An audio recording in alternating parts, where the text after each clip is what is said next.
गुरुगोविंद भगवान की जय, सच्चे दरबार की जय।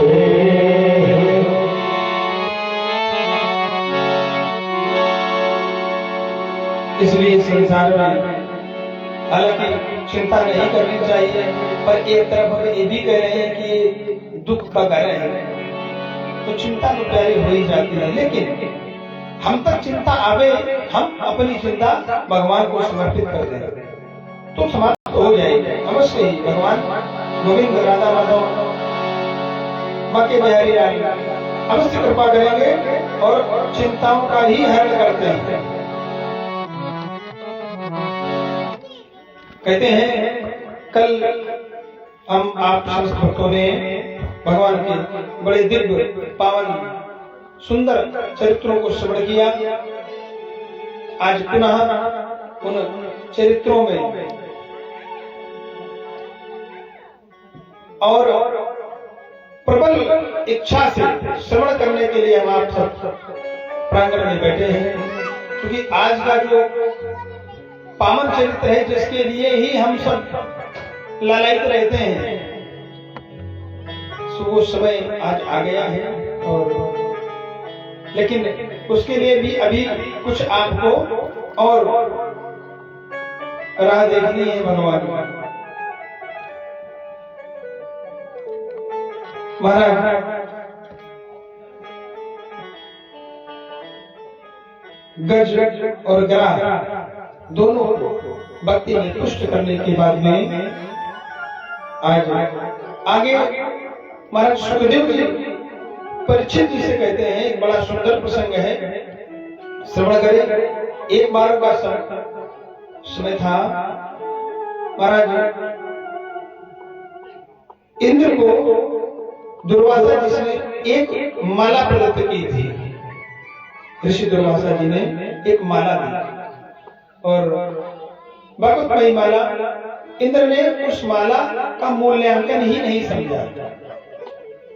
सोचा सामान्य माला की भांति माला है, पर वो माला विजयश्री माला थी और संत पता नहीं किस भाव से क्या दे दें और उसका प्रतिफल क्या हो, ये हमें आपको नहीं पता होता है। ये तो समय आने पर ही पता चलता है। माला की अवज्ञा कर दी, अपने एरावत में डाल दिया। महाराज ने जैसे देखा क्रोधित हो गए, क्योंकि दुर्वासा ऋषि का स्वभाव ही था अत्यंत क्रोधी। क्रोधित हो गए, जैसे क्रोधित हुए वैसे ही श्राप दे दिया इंद्र को, जाओ श्रीहीन हो जाओ। अब तो ये हाथ जोड़कर खड़े हो गए, प्रभु। लेकिन महात्मा चले गए श्राप देने के बाद। जैसे ही ये बात दैत्यों के गुरु शुक्राचार्य जी को पता चली, वैसे ही उन्होंने समस्त दैत्यों को बुलाया कि अब समय है, स्वर्ग पर आक्रमण कर दो, देवता श्रीहीन है, आपसे जीत नहीं सकते हैं। समस्त देवताओं ने दैत्यों ने स्वर्ग पर आक्रमण कर दिया। जैसे ही आक्रमण किया तो बृहस्पति आदि देवताओं ने बताया कि भैया हम सब श्रीहीन हैं और इनसे लड़ने में सक्षम नहीं हैं। भलाई इसी में है कि हम सब यहाँ से गमन कर लें। स्वर्ग खाली कर दिया। अब तो भगवान शिव सागर में शयन कर रहे हैं, वहां पहुंचे प्रभु। बड़ी दयनीय स्थिति है, दैत्यों ने स्वर्ग को छीन लिया है, अब हम कहां जाएं? भगवान बोले, जहां तुम्हारा श्री गया है, श्री वहीं से प्राप्त करो और पुनः दैत्यों पर विजय प्राप्त करोगे।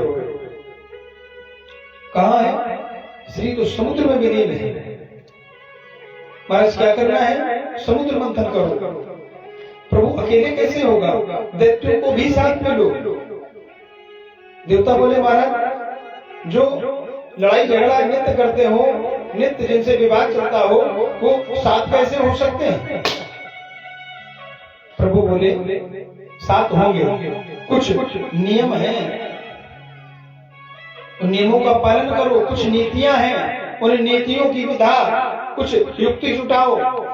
भगवान कहते हैं आलोक ही शांधेया सति कार्यार्थ गौरवे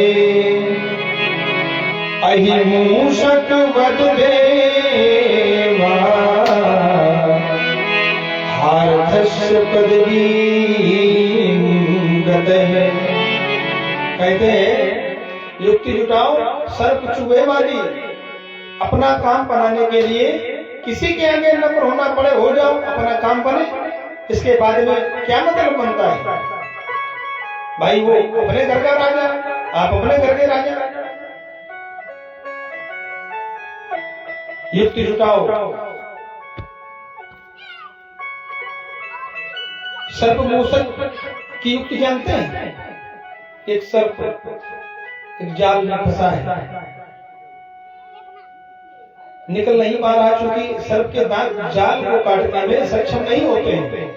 वहीं से एक चूहा आया, सर्प को युक्ति सूझी कि बढ़िया भोजन है, लेकिन मिले कैसे? मिले तभी जब हम इससे बाहर निकले तो नंबर हो गया, नंबर व्यक्ति हो गया। कहा भैया चूहा भैया हमारे पास आओ। चूहा बोला नहीं नहीं भैया, आप तो हमें खा डालते हो, हम सब आपसे डरते हैं। नहीं नहीं भैया, अरे वो दूसरे लोग होंगे,